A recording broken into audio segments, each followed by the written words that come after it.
morning, everybody. This is Sherman Ray, and this is the Livin in Vegas podcast, where we talk about the people, places, the trends, and the events that shape the city of Las Vegas. And I hope you can hear me this morning, folks.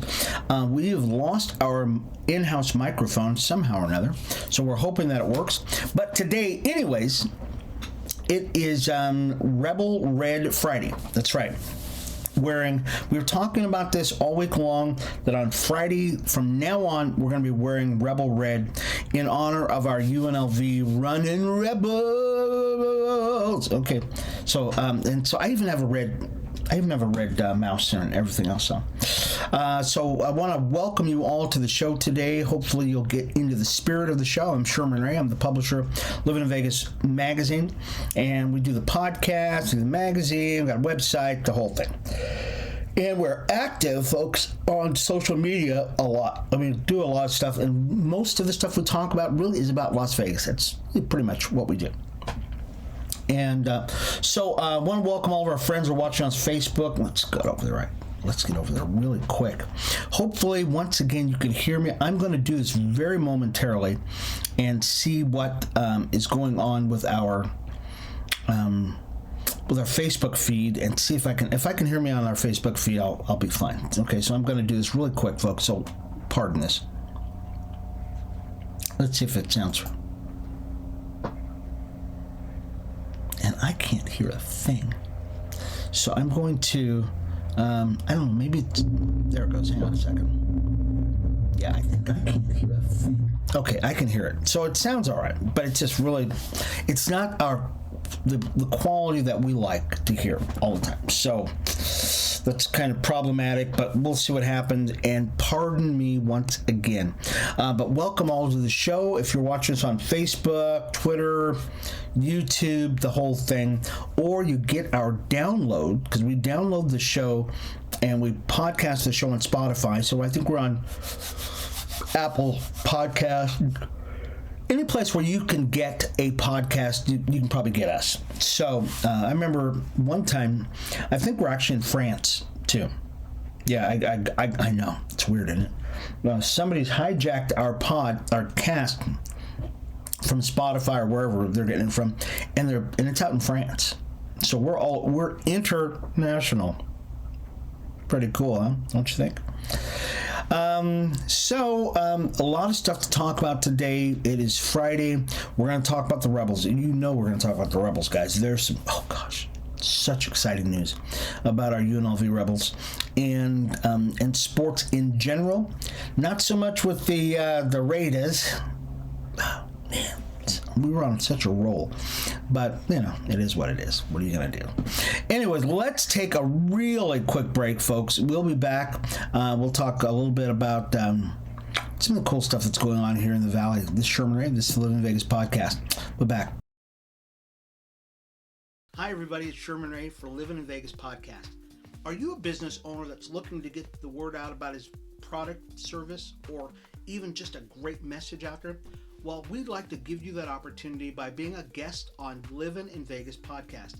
It's super simple. All you've got to do is contact us at advertising@livininvegas.com. That's advertising@livininvegas.com, and we'll schedule you for an interview on Livin in Vegas podcast. I'm Sherman Ray for Livin in Vegas podcast, where we talk about the people, the places, the trends, and the events that shape the city of Las Vegas. We'll talk to you soon. Bye-bye.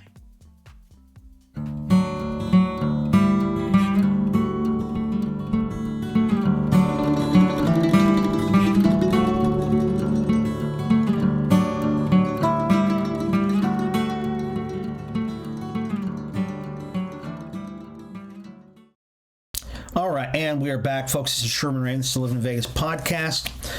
We come to you Monday, Wednesdays, and Fridays, talk to you about the people, places, the trends, events that shape the city of Las Vegas. I want to remind you, if you're watching us on YouTube or any one of our social sites, just especially right here, just smash that little subscribe button, and that will keep you up to date on anything that we do here on our page here, or you can go to our website at livininvegas.com. You can check us out on our website, livininvegas.com. So, let's start with the big news, okay? Okay, the big news, folks, is the Rebels, the Running Rebels. We're 9-0. And that's right, folks. That's right. We beat Hawaii in Henderson. The first time we've played in Henderson outside of Las Vegas, even though we're located in Las Vegas. It's the first time we've ever played outside of or in Henderson. It's been 65 years in our 65-year existence. It's the first time we ever played there. So we were over at the Dollar Loan Center, and we beat them, Hawaii, 77-62. That's right. The Rebels. We're just smashing them. We're 9-0 right now, folks. 9-0. This is our best start in 12 years. I am predicting, okay, and I rarely do this except for on a weekly basis. I'm predicting that we're going to go undefeated this year.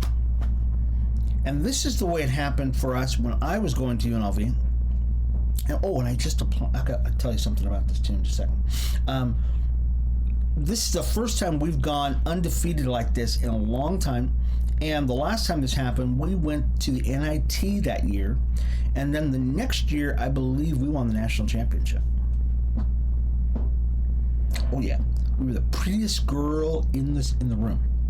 And that's the way UNLV is now. We're just like, we've got sports here in Vegas. We've got entertainment here in Vegas. We've got every company in the world moving to Vegas. And now we've got one of the top athletic programs in the nation. And I think this is attributed to a couple of things. One, it's just the athletic director just came on, Eric Harper. He just came on. And I think he gave him a little luck, a little luck.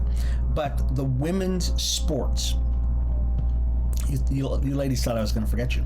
No. The ladies led the way. Yeah, the ladies led the way. Our girls basketball team, they won the Mountain West. Then I think our women's soccer did great. Women's volleyball.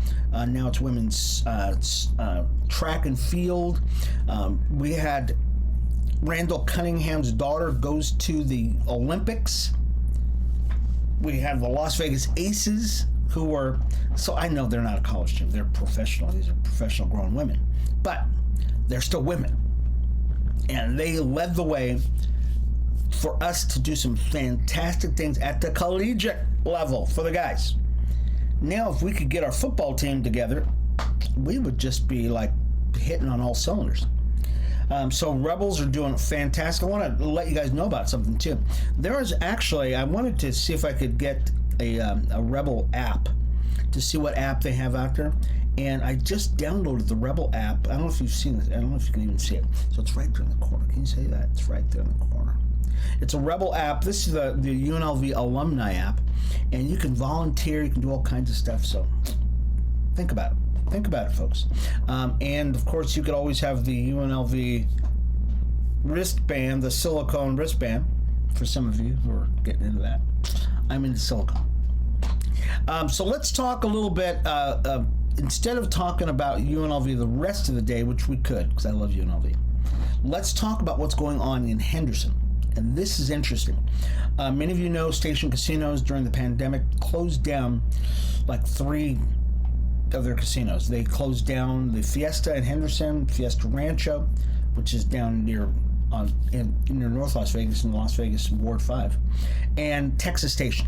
So they closed down all 3 of those, and they did not open them back. As a matter of fact, they are tearing them, all 3 of them down. Well, the city of Henderson, in a proposal that was just handed down Thursday, said, hey, we'd like to buy that. We'd like to buy the Henderson one, the Fiesta Henderson. So it looks like they might just do, it's $32 million. 35.3 acres. I think they're going to buy it for about $32 million.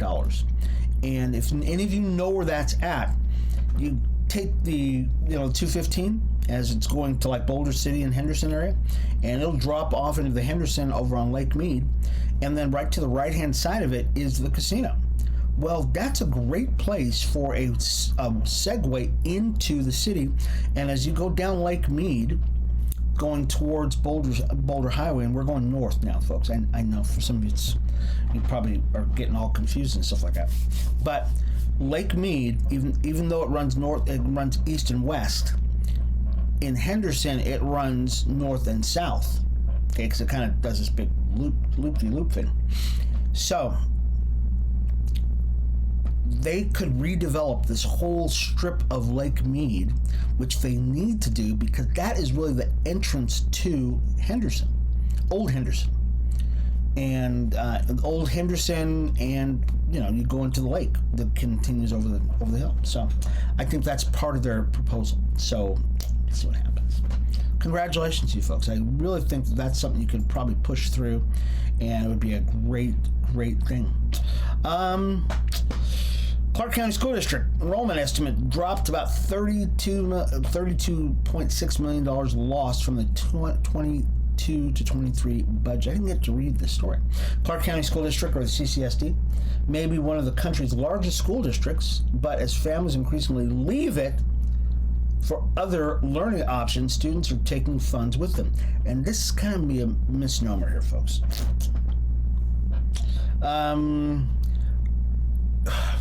Okay, should I read this? Okay, I'm not going to even read this whole thing because I think it's deceptive in this article. What is going to happen in the next couple of years, folks, with the new administration coming out, Joe Lombardo coming in, we're going to talk about Joe Lombardo here in just a minute, is that a lot of people are saying that they want to opt out of the Clark County School District because they want to participate in the charter school system that's here in the Valley. And a lot of people don't want that. I mean, a lot of people don't want kids opting out of Clark County School Districts to go into the charters because they'll lose kids, and necessarily they will lose a little bit of funding, but it's not as big as you think. Okay, so that's why we're not going to go through this story here. It's getting too political. I just don't want to do it. Let me answer that phone while I'm here, folks. Not. So I think what it is, what we have here, folks, is we have a lot. Do you get those spam likely calls? You're probably like me, you get a lot of spam likely calls. And that's the beauty of live podcasting.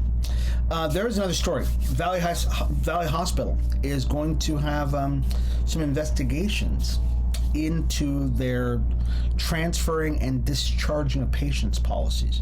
Now, many of you saw this story that just came out this week, where a couple of Valley Hospital security guards took an elderly Hispanic lady, and I think she was Hispanic, don't quote me on that. They were transferring her to UMC, and UMC is a county hospital, or it is an indigent hospital here. It used to be called Indigent Hospital. And what they did instead, what the lady couldn't pay, or had an inability to pay at Valley Hospital, because Valley Hospital is a private hospital. And so they said, well, you can't pay, so we're not going to accept you here, but we'll take you down to the county hospital, which is like, a couple hundred yards away from them, because Valley Hospital and UMC are really close to each other, right over in that medical district area of Charleston. So they videotaped this. This was just terrible. So you see these two guys walking this little lady. She's wearing her hospital gown, and they walk her over to UMC. And you figure what they'll do is they'll walk her inside and make sure she gets taken care of and stuff like that. No, you know what they did? They dropped her off on the sidewalk. So what happens to the lady who goes to the hospital to be taken care of? That's right, she falls over on the sidewalk outside of UMC. Videotaped. Oh my gosh, this was like terrible. I've seen some bad stuff before, but this was terrible. How two guys could leave a lady like that, one. Number two, watch her fall and then leave her there. And they go, they didn't tell us to make sure she was all right. They just told us to drop her off. And they dropped her off like a sack of potatoes. So, Department of Health and Human Services confirms that there are multiple allegations against Valley Hospital that the state plans to investigate. And they need to. This was bad. And they're not being investigated for this incident that just happened. These are prior incidents that were... This was bad. This was so bad. I mean, really, you just got to wonder what's going on in the minds of these guys that they that they would do something like this. On a happier note, folks, the Exceptional Rodeo kicked off Thursday. It's about 32 kids. Oh, it was so nice. 32 kids attended, cowboys, cowgirls, and these kids are immunocompromised, and they wanted to enjoy a rodeo. So it's just kind of nice. They have their own little rodeo. Where was this even at? I don't even think they even told us where this was at. I really want to know, because this is actually pretty cool. Love to be involved in something like this next year, along with UNLV, of course, because it is UNLV weekend. Yes. So anyways, let's do this. Let's take a really quick break, folks. Folks. We'll be back in just a second to be with more about the what's going on in Las Vegas. I'm Sherman Ray for the Livin in Vegas podcast. We'll be back in just a second. Hi, everybody. It's Sherman Ray for Livin in Vegas podcast. Are you a business owner that's looking to get the word out about his product, service, or even just a great message out there? Well, we'd like to give you that opportunity by being a guest on Livin in Vegas podcast. It's super simple. All you've got to do is contact us at advertising@livininvegas.com. That's advertising@livininvegas.com, and we'll schedule you for an interview on Livin in Vegas podcast. I'm Sherman Ray for Livin in Vegas podcast, where we talk about the people, the places, the trends, and the events that shape the city of Las Vegas. We'll talk to you soon. Bye-bye.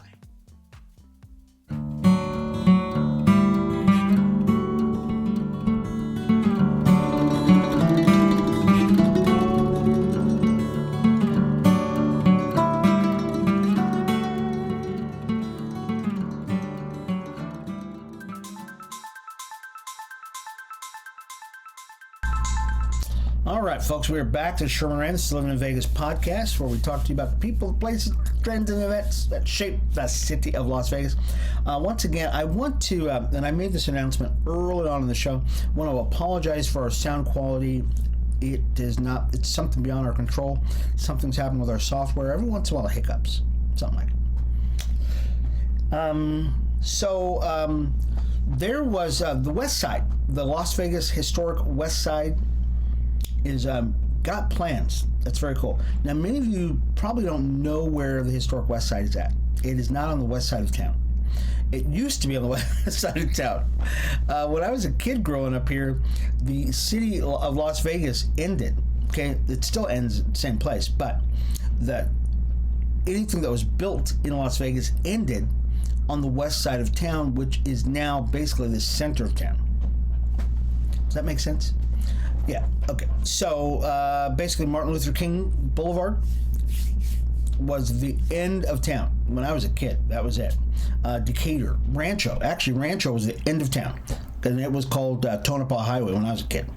Now it's called Rancho. But when I was a kid, it was called Tonopah Highway. So the historic West Side is it's between basically Bonanza and Craig Road, Martin Luther King, and I-15. So it's in a little pocket now, which is basically the center of town. It's pretty close to the center of town.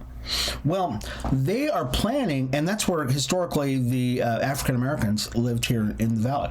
Up until 1972, that was the only place. You couldn't live on there's a train tracks, many of you know this already, the train tracks that run right down the middle of town, and it runs alongside the I-15 and kind of runs through town, north and south. African Americans, us black folks, could not live on the east side of those train tracks up until 1970. Okay, and I know because I lived on that side of town. And once 1970 hit, and social constraints ended, black folks just left the west side, the historic west side, where we were mostly living at, and we just kind of dispersed all throughout town. Well, that historic west side has always been, since I was a kid, have been really kind of depleted and kind of just forgotten part of town. Efforts by city leaders, mostly Catherine Duncan. Okay, Katie Duncan has probably been the biggest proponent of the historic West Side. And even though we've had a lot of people who have been voted into office over the years, it's really been individuals who have really done anything, because really most of the leaders have been over there have probably done absolutely nothing. I know. I know, folks, I really do.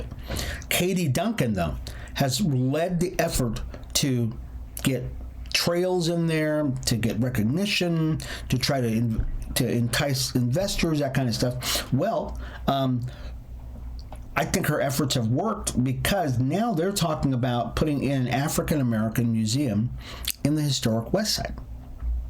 Big money to put something like this. They've got an outside firm called Gallagher and Associates from Washington, D.C.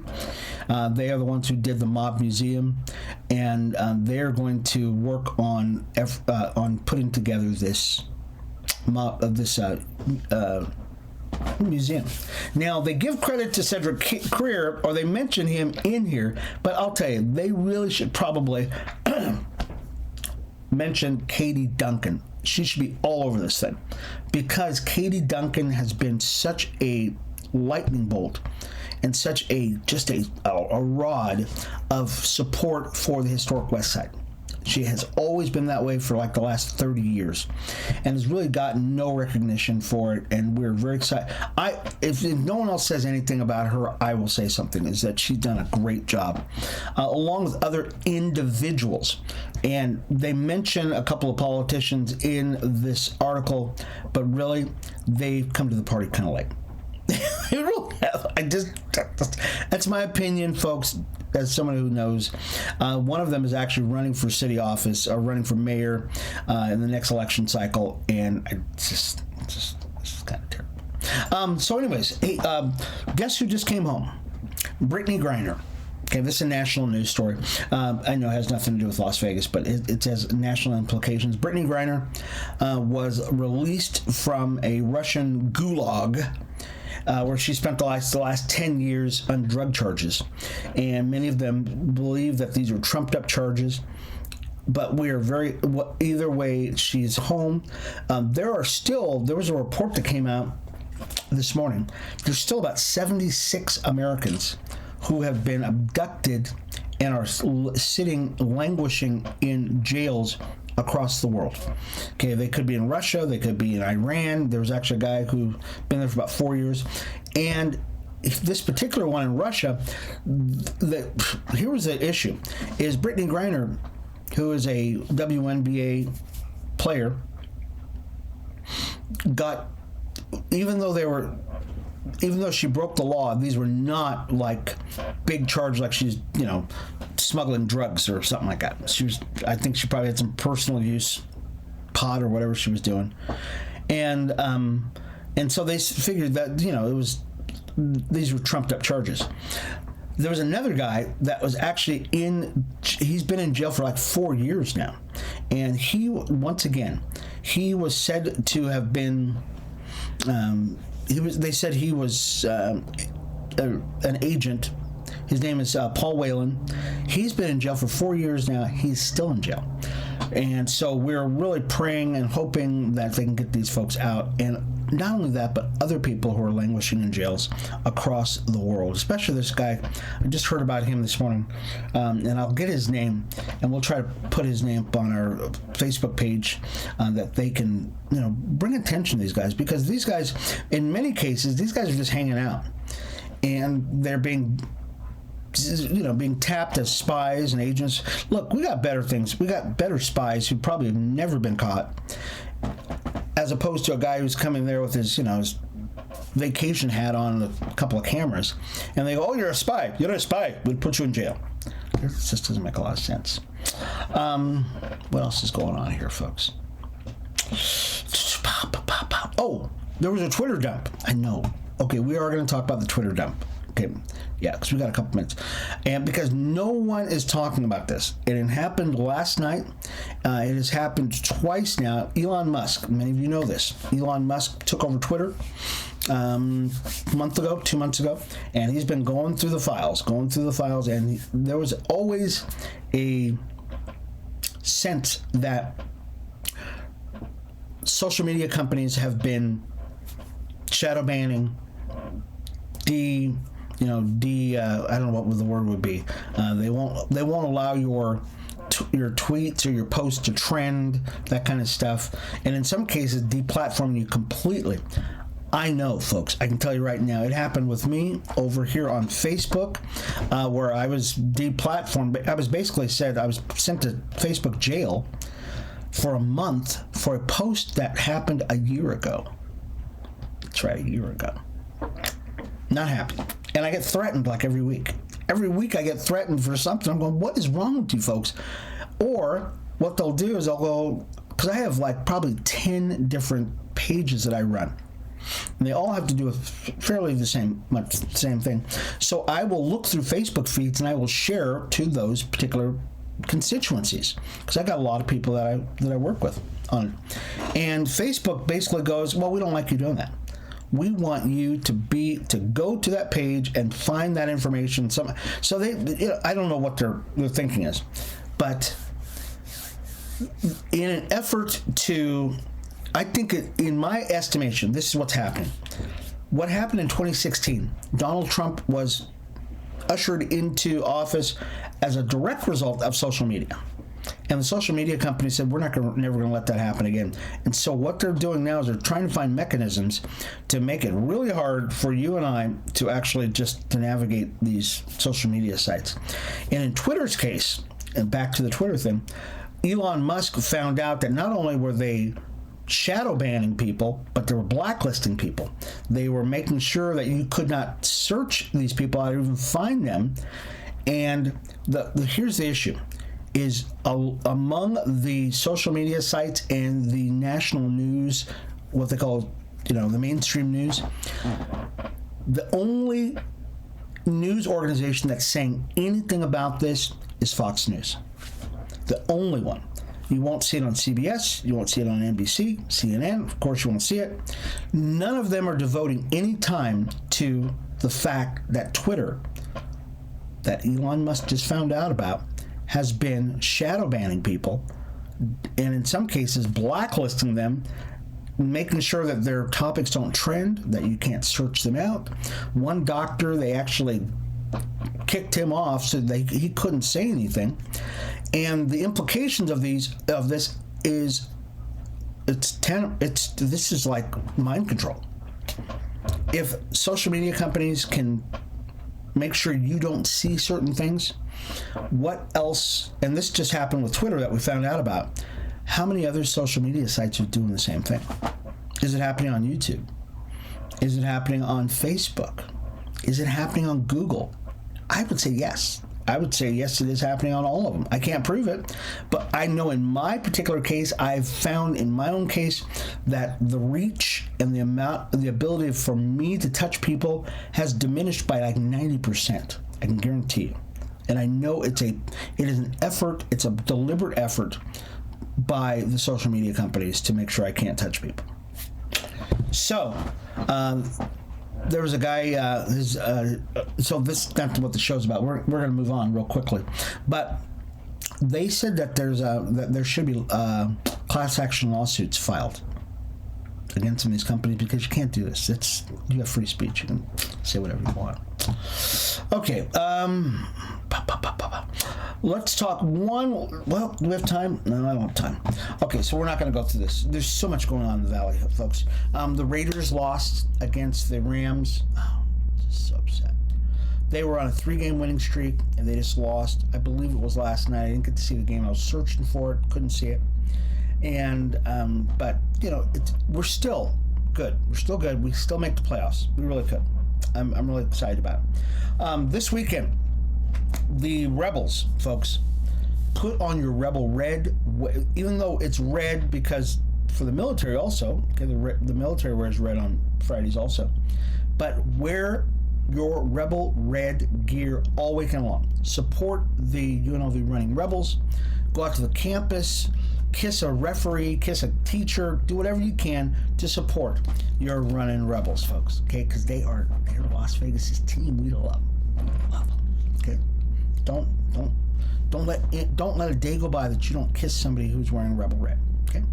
Anyways, this has been Sherman Ray. This the Livin in Vegas podcast, where we talk about the people, the places, the trends, and events that shape the city of Las Vegas. Thank you all for being a part of the show. We will see you again Monday, where we'll talk more about the things that shape the city. on the Livin in Vegas podcast. You can, if you didn't get to see the whole show and you'd like to hear about more of the stuff that's going on, go to our website, livininvegas.com. It's livininvegas.com, and you can find out more and more about us. Okay. Anyways, we'll see you again Monday, 8:30 for the Livin in Vegas podcast. Peace out. Bye-bye.